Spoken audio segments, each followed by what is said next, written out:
হুজুর কয় মা তোমার তাবিজ করা আমার পক্ষে সম্ভব না। না হুজুর, না করলে হবে না। হুজুর দেখছে তো নাসরবান্দি যাবেই না। হুজুর তখন বলছে তোমার তাবিজ করতে পারি যদি আনতে পারো বাঘের দাড়ি। হুজুরের কাছে গেছে তাবিজ করতে, হুজুর একটু দোয়া দেন। কয় কি স্বামী খুব মারে। তা মা তুমি কি কথার জবাব দাও নাকি? কই ওর কথা সহ্য হয় না আমার। তা বলতেছে মা স্বামী যখন বাড়ি আসবে মুখের মধ্যে একটু পানি নিয়ে তুমি থাকবা। হুজুর চিড়িয়াখানায় গেলাম, প্রথম দিন পোলট্রি খাওয়ালাম, পরের দিন গরু দিলাম, এরপরের দিন হাঁস মুরগি যা দিছে খেদমত খাসি টাসি দিয়া বাঘের মাথায় হাত বলে দাঁড়িয়ে একটা ছিঁড়ি নিয়ে আসছি। হুজুর তখন বলছে মা আসলে আমি তোমার হুজুর না, তুমি আমার হুজুর।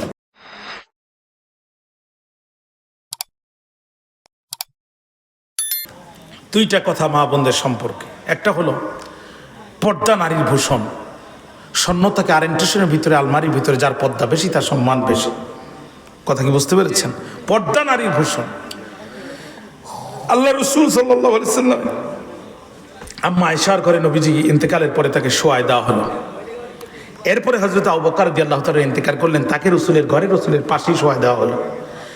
হযরত আয়েশা রাদিয়াল্লাহু তাআলা আনহা যখন এই কবর জিয়ারতে যেতেন তখন তিনি স্বাভাবিকভাবে পর্দা করতেন না, কারণ দুইজনই মাহারাম পুরুষ, দুজনের কারোর সাথে পর্দা করা সেভাবে শুধু শরীরটা ঢেকে ঢুকে রাখলেই এনাফ।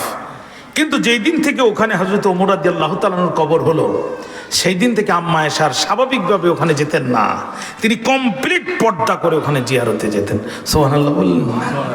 কি জাতের পর্দা দেখেন! একজন বেগানা পুরুষের, জীবিত না মৃত বেগানা পুরুষের দাফন হয়েছে বাবার কবরের পাশে, স্বামীর কবরের পাশে। এই জন্য তিনি পর্দা করে কমপ্লিট বোরকা পরে, নেকাব পরে, জিলবাব পরে সেখানে জিয়ারতে গিয়েছেন। আর আজকে আমাদের অবস্থা কি? এই আদর্শ আছে আমাদের সংসারে? তাহলে কেমনে ইসলাম বিজয় হবে ভাই? ইসলামকে আল্লাহ এমনি দেবে? সর্বপ্রথম আন্দোলন, পারিবারিক আন্দোলন শুরু করতে হবে। সর্বপ্রথম মা বোনেরা ঘুম থেকে আগে ওঠেন, ঠান্ডা কাল, গরম পানি করেন, স্বামীকে উজু করায়, ছোট ছেলেকে উজু করায় স্বামীকে মসজিদে দিয়ে পাঠান, আপনি মেয়েটাকে নিয়ে নামাজে দাঁড়ান। জুমার দিন, ছুটির দিন, দুপুরে খাওয়ার পরে এক জায়গায় বসেন। আজকে এই সপ্তাহে, গত শুক্রবার থেকে এই শুক্রবার কার কত ওয়াক্ত নামাজ কাজা হয়েছে, কে কোন দিন কোরআন তেলাওয়াত করতে পারে নাই, এক জায়গায় বসেন, হিসাব কিতাব করেন। এইভাবে যদি চলতে পারেন, 2টা মাস করেন, 3য় মাসে যে মনে হবে এটা দুনিয়া নয়, আল্লাহ আপনার সংসারকে জান্নাতের টুকরা বানিয়ে দিয়েছে। এত শান্তি আপনি পাবেন। এই জন্য মা বোনের 1 নম্বর পর্দা, 2 নম্বর স্বামীর খেদমত। স্বামীর খেদমত তো এখন সমাজে নাই।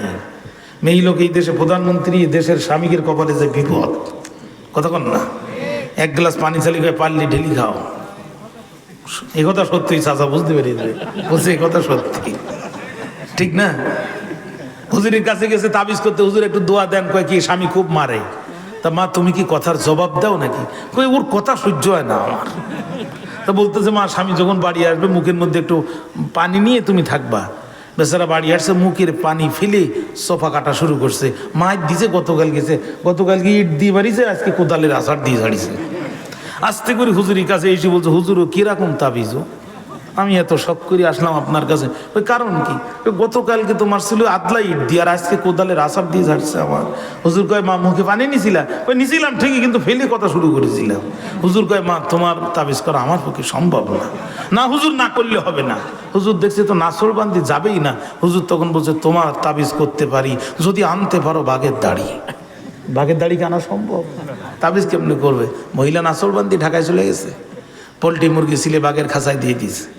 পরের দিন একটা আস্ত খাসি দিয়েছে। বাঘ কয় কি রে, মানুষ আমারে দেখলি পালায়, আর তুই কোনতে আসলি, আমার এত খেদমত করিস কেন? এরপরে একটা গরুর বাছুর দিছে। বাঘ কয় কি ব্যাপার, আমি তো এরকম দেখি নেই। আস্তে করে একটু লেজে হাত দিছে। বাঘ কয় জেনে হাত দিস দিয়ে কোনো সমস্যা নেই, তোর মতো এরকম খেদমত কেউ করে নাই। এই মাথায় হাত বুলাতে বুলাতে দাড়ি একটা ছিঁড়ে নিয়ে এসে হুজুরকে বলছে হুজুর এই নেন বাঘের দাড়ি, তাবিজ করেন তাড়াতাড়ি। হুজুর তো লাফায় উঠছে, বাঘের দাড়ি কোনতে আনলে তুমি? কিভাবে আনলা বাঘের দাড়ি? এটা তো অসম্ভব কাজ। কারণ হুজুর তো জানে ওর তাবিজ আমি করবো না, এই জন্যই সত্য দিয়ে দিয়েছিলাম। হুজুর চিড়িয়াখানায় গেলাম, প্রথম দিন পোলট্রি খাওয়ালাম, পরের দিন গরু দিলাম, এরপরের দিন হাঁস মুরগি যা দিছে খেদমত খাসি টাসি দিয়া বাঘের মাথায় হাত বলে দাঁড়িয়ে একটা ছিঁড়ি নিয়ে আসছি। হুজুর তখন বলছে মা আসলে আমি তোমার হুজুর না, তুমি আমার হুজুর। এই কাম তো আমিও পারবো না, তুমি কেমনে পারলে? তা বলতেছে মা এটাই তোমার তাবিজ। কয় কেমন? কয় বোনের বাঘকে যদি পোষ মানাতে পারো আর স্বামী তোমার গায়ে হাত দেবে না, এটা কোনো কথা? তুমি সেম প্রসেসটা স্বামীর সাথে শুরু করো।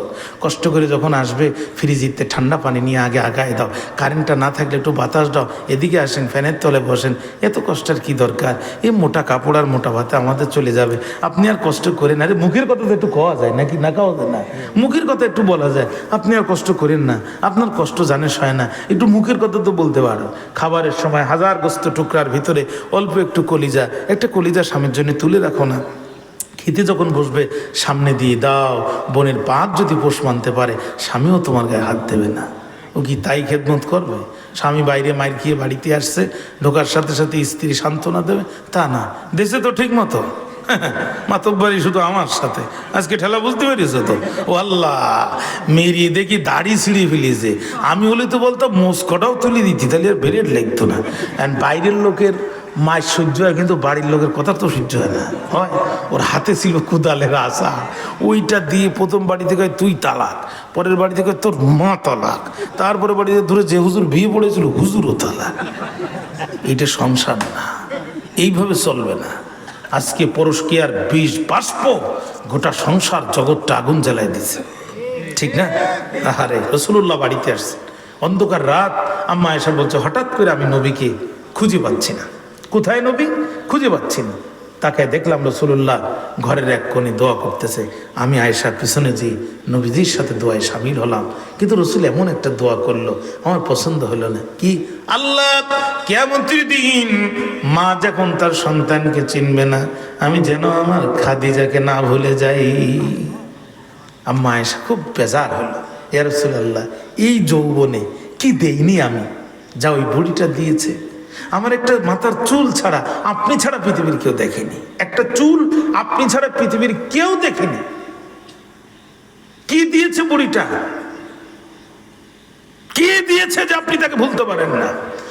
নবী আমার বললেন, আয়েশা খবরদার, দ্বিতীয় দিন এই কথা তুমি আর বলবে না।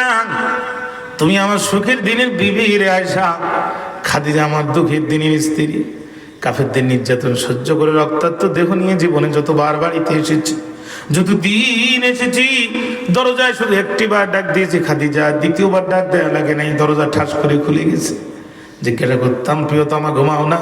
কই, ইয়া রাসূলুল্লাহ, নবী আমার কাফেরদের নির্যাতন সহ্য করে বাড়িতে আসবে, আর আমি আরামের বিছানায় কেমনে ঘুমায় থাকি, এজন্য এক পেয়ালা পানি আর একটা খেজুর নিয়ে অপেক্ষায় থাকি, দিনের নবীজি কখন এসে আমারে খাদিজা বলে ডাক দেয়। মৃত্যু যন্ত্রণায় চতরাচ্ছেন খাদিজা নবীজির উরুর পরে মাথা দিয়ে। ইয়া রাসূলুল্লাহ, কয়েকটা দাবি আপনার কাছে। এক নাম্বার দাবি, আপনি আমার জানাজা পড়াবেন। 2 নাম্বার, আপনি নিজেই আমাকে কবরে রাখবেন। 3 নাম্বারে ফেরেশতার প্রশ্নের জবাব আপনি দিবেন। আর আমার যখন কবরে রাখবেন, দুনিয়ার কোনো কাপড় দিবেন না, আপনার শরীরের জুব্বাটা খুলে আপনি আমারে পরায় দিবেন। এই কথা যখন বলেছে, নবীর পানি চোখ দিয়ে তসবির দানার মতো পানি পড়তেছে। খাদিজা,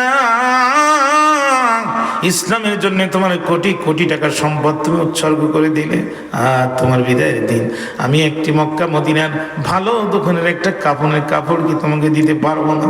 খাদিজা তখন বলে, নবীজি মনে কি পড়ে তায়েফের প্রান্তরের যুবকেরা যেই দিন আপনাকে আঘাত করেছিল, আমি আমার কাপড় আপনার শরীরে বিছাই দিয়েছিলাম আর বলেছিলাম, খবরদার তায়েফবাসী যুবকেরা রে, আমার নবীজির গায়ে আর একটা পাথর তোরা মারবি না। প্রথম যেদিন দেখেছি মনে আপন ভেবেছি, সেই কথা তুমি নবী জানো না।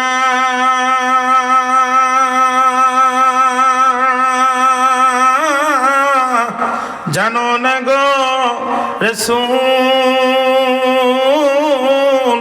তুমি মোর জীবনের সাধনা।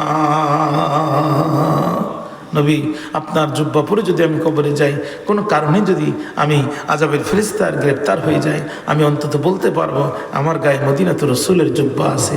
জোরে কন্যা সুবহানাল্লাহ। এই জন্যে মা বোনেরা স্বামীর খেদমত করবেন।